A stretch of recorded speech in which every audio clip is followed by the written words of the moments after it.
Hey guys, welcome to Tutorial Guru. Today we'll be learning how to share Picsart profile link, and now let's dive right in.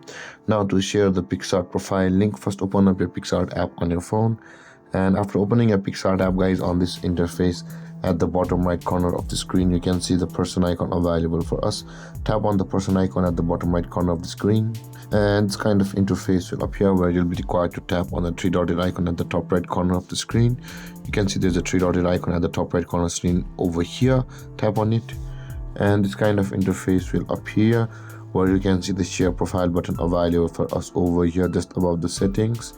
Tap on the share profile button and your Picsart profile link will be copied, where you will be able to paste it to anyone you like on whichever platform. So I'll be just pasting it on the notes of my phone. So let's create a note and let's paste it. And after pasting guys, you can see guys this has been pasted, and similarly you will be able to share your Picsart profile link through any social media by just pasting this link.